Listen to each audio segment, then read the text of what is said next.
Hi everybody, I am Dr. Amy Nelson. So today I thought I would talk about, of course, the immune system because it's allergy season. Prior to this, our cedar season here in Austin, Texas was just brutal.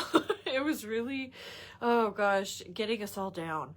In fact, even one of my horses, my sweet horse Vertigo, who you guys have heard me talk about, I have a hay bag and I was hanging on these trees, and it was a cedar tree, and this poor horse one day had mucus and so he was coughing. He basically coughed up a loogie. So poor Vertigo. And then I realized, oh, let me change where I hang this hay bag. And so I found a different spot. But oh my goodness, even the horses are having some difficulty with the cedar pollen that gets released, and it just kind of coats everything. It gets in the air and it's kind of stimulating to our histamine. But I would like to kind of chat about that today because our topic today is systems versus symptoms, right? And so I think in our society we're very much used to treating symptoms, right? You go to the doctor, you get it treated. You even use over-the-counter kind of things to mitigate a symptom, right? And that's called palliation, and you need to do that. That's absolutely fine.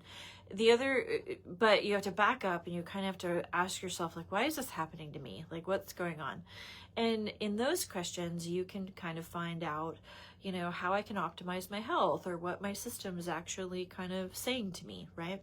And that's really okay because that gives you power. Like, you can do something about that. You can change some habits. You can change your routines. You can change your diet. You can manage stress differently.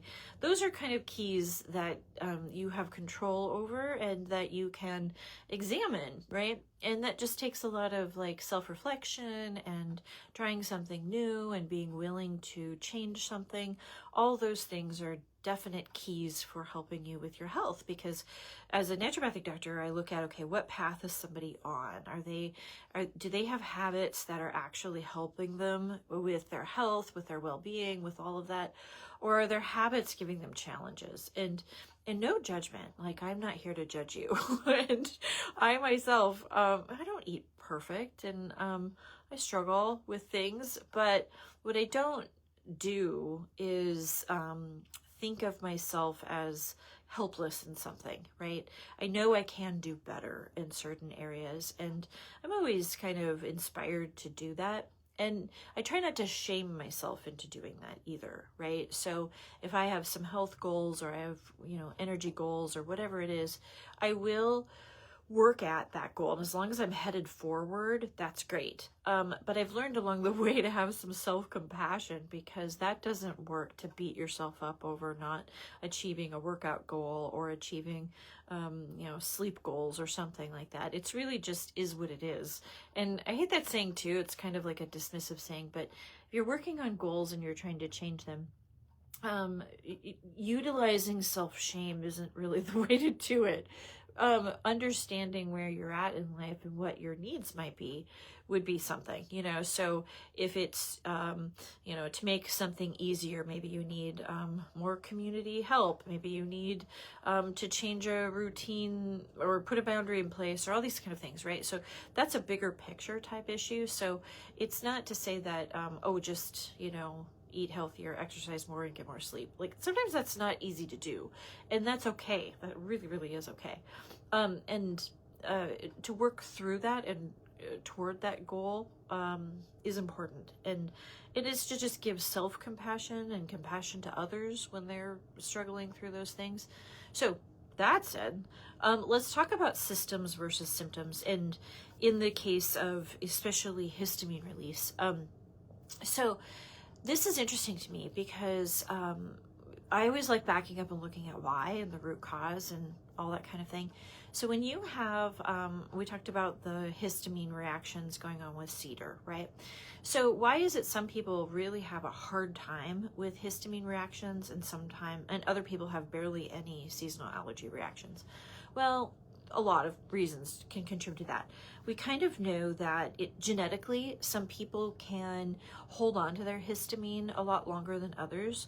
They can make glutathione quite slowly than other people. So even in these functional genomic analysis, we can look at different genes for processing or eliminating histamine and actually processing glutathione. And those are key things to help you clear a reaction. So think of it this way: you've got an immune cell, right? So out here we've got pollen, right? So there is an inflammatory cue coming from that environmental stimulus, right? And those cues are usually in the form of cytokines, right? Excuse me. Cytokines. Cytokines are cell signals. So this mast cell is going to get an inflammatory cell signal, and then that's going to dump histamine, which is going to cause a lot of reactions that we are known for: runny nose, itchy eyes, mucus buildup, dizziness, these kind of things. So you're going to have this reaction from this cell, right? Well, okay, studying these cytokines is really important, because if you understand the cytokines that are cueing that up, then potentially we can work to balance that. In the tissue, you will have to have good things as well. So you're going to have bioflavonoids, proteolytic enzymes, these kind of things that also stabilize that mast cell from making it just willy-nilly dump histamine. Because even the mast cell's act of dumping histamine will prime it to dump more histamine, right? So it does need good things in the tissue to actually balance that out. So maybe on any given day, you're lacking these kind of key things in the tissue and overburdened by the inflammatory stimulus. As I cough. Speaking of inflammatory stimulus. So what you want to do is kind of say to yourself, like, I need a balance of that, right? So nutrition is a big deal. First and foremost is, don't eat inflammatory foods, especially during cedar season. I always joke with people, if I want a sinus infection, I'll eat dairy during cedar season. Dairy makes us mucusy. It thickens our mucus. It just does this. And so if we are challenged at periods of time with allergies, making sure that is out of your life is a really good idea. So especially, inflammatory foods. Like, I don't care how much protein or fat is in dairy. If it's inflammatory, do not eat it, So same goes with other types of, we've got other types of grains, like gluten, especially, is a very inflammatory food. So people will have a hard time with that in the inflammatory front. So when you're going into allergies, it's really important to be mindful of nutritious eating, So if you had pizza, don't expect a healthy body response the next few days, right? So you're going to know that there's going to be added challenges, especially if you're working through a season of allergens. So what you'd want to do in cases like that is to increase the proteolytic enzymes, increase the bioflavonoids that stabilize the mast cell and help it from, being so willy-nilly with releasing histamine. So that is looking at the system of the immune system versus the symptom of runny nose, right? And yes, there's like antihistamines that are out there, which are great, but they often will work until they won't, right? So the body will sometimes just upregulate the histamine receptor and then outcompete that situation because you're just under duress. And people will say this, like, oh yes, that antihistamine worked and then it stopped working. Well, yeah, it did, because you're not really working on balancing your system. You're not really understanding what's going on to contribute to that problem. So that's one great example of understanding systems versus symptoms, right? So allergies are key with that. Back to the way we eliminate toxins from our body, the detox mechanisms of our body, if they are challenged today, then then bank on the idea that histamine reactions are not going to be eliminated smoothly, and it's like, I always compare it to our Mopac Expressway here in Austin, Texas. It's, not an expressway, they call it slow pack. Anyway, it's, you might have this backlog of histamine reaction that's not going to be cleared effectively because the main detox organ is not effective, right? So therefore, there enters glutathione. So glutathione is a really key antioxidant in our body. We use it for a lot of reasons. It's made out of N-acetylcysteine, glycine, and glutamate, and NAC is the rate-limiting step for that reaction. So a lot of people will take NAC. You'll see different, in fact, here's a couple different supplements that are used for histamine reactions. NAC is ingredients in both of these. So you're going to see NAC itself quite a bit. So it's really important to have access to NAC so that you can increase your ability to handle that detox reaction that needs to happen. So think of it like that. You know, that's another way we're thinking about the system versus just the symptom, is to say, okay, how are my detox reactions happening today? You know, and, you know, again, if I just ate ice cream and pizza and cake and maybe one carrot stick, right? I don't know that I've really taken in enough bioflavonoids to support my system very well. You know, my body's kind of working on limited resources there. So what happens at that point is, like, yeah, give yourself some added resources so that you can handle this situation fairly. So systems versus symptoms are very important in managing allergies, seasonal allergies, histamine reactions, because the palliative measure for it isn't usually a long-term fix. And this is true also of like the GI system, right? So the GI system, I worked at IBS Treatment Center in Santa Monica before I came here to Austin, Texas. And so I studied a lot of irritable bowel. Same kind of idea is going on there. So what happens is that, yes, you have diarrhea, or you have constipation, or you have gas and bloating.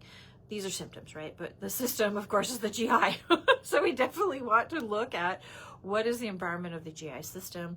The GI system especially is a ecosystem, right? Like, it is a whole microbiome.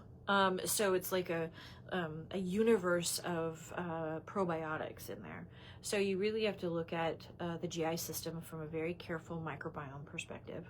And that's not just cultures, right? You do PCR tests and things like that. And that's where naturopathic doctors, functional medicine doctors are really good specialists in understanding that. The other is to understand the GI system as the immune system, because, you know, I always tell my clients that the GI system is like New York City of lymph nodes. So we have a lot of immune reaction going on in the bowel. And like we mentioned with dairy, you know, dairy often drives an IgG and an IgA reaction, and those are sensitivities. Those aren't allergic reactions. People get kind of confused about this quite often. An allergic reaction, yes, is like, get ready for your anaphylactic shock, right? Like, that's really what we're talking about, IgE mediated responses, but sensitivities can exist. In fact, celiac is a sensitivity, not an allergy, right? So that's IgG and IgA. It's a different type of inflammation that will happen.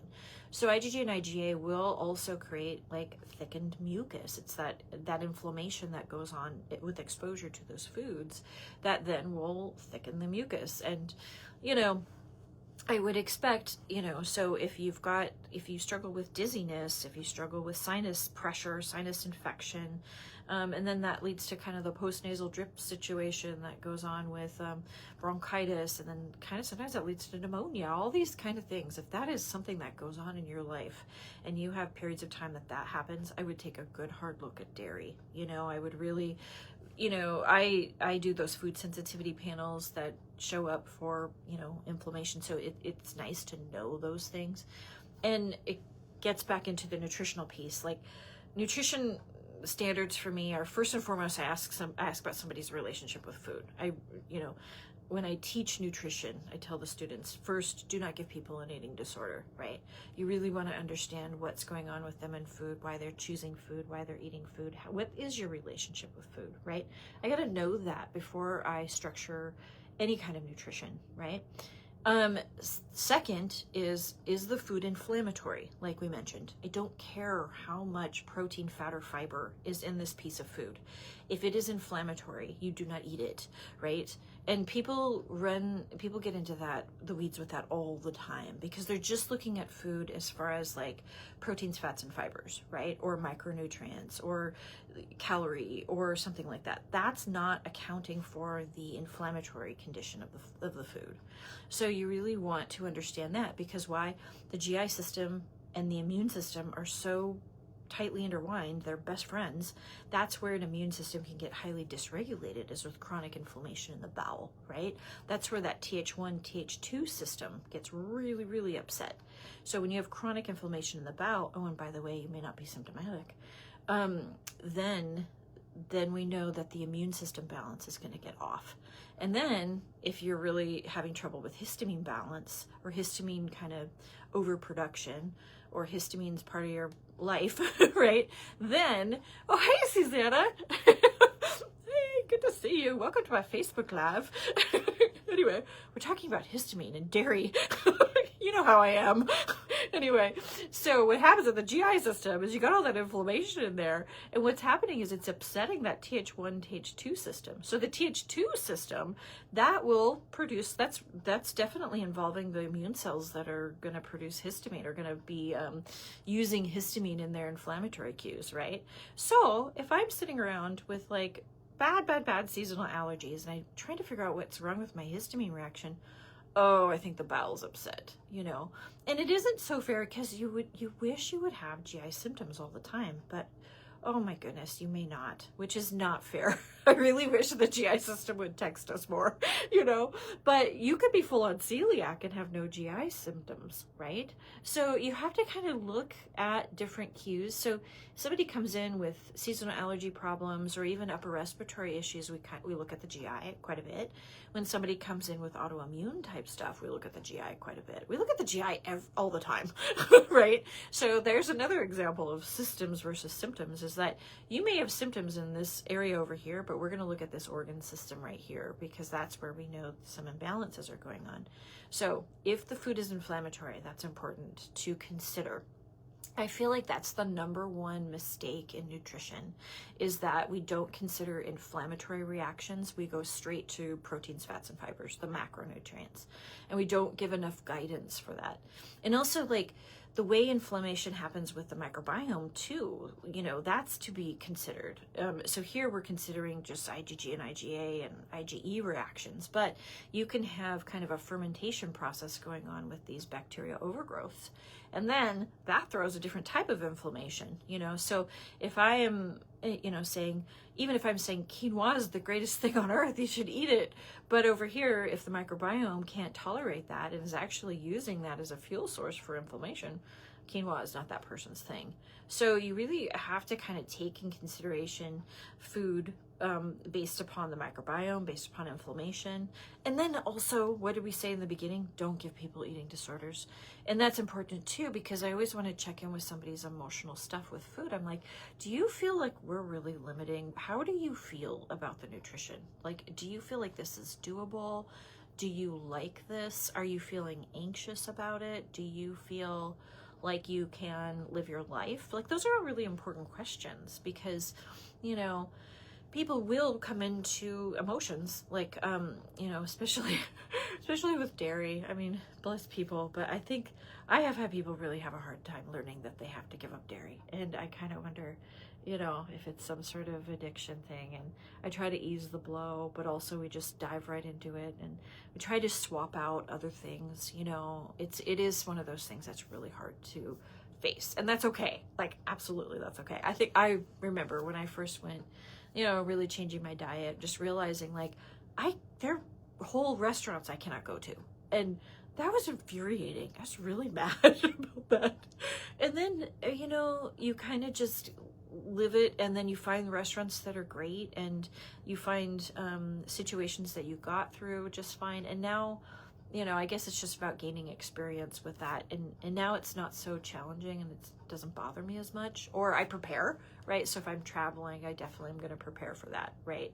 But yeah, it was a problem. I get it. I had some strong emotions about it. I was pretty mad, right? But it wasn't something I held on to, and it was something I adapted through, and now it's fine. Now I don't care about it. So yeah, I get it. That said, yeah, the understanding the inflammatory bit with nutrition is actually, like, one of the most important things. Now, that inflammatory bit can change. So like actually when you get the GI system healthy and healed, then you can add back these inflammatory things that were once inflammatory, because now that inflammation rate's gone down. And then maybe you can have back a little bit of dairy at key times of the year, you know, so I'll use it as a treat. Or, but it is not a food group in my life, right? And because I've done my own testing on myself, and I saw that dairy was a huge inflammatory reaction, and and gluten too. So, but now I've done enough work on my system where I can tolerate those at key times and I don't fall apart. They are treats, they're not food groups, right? So that's how I know to work my system, right?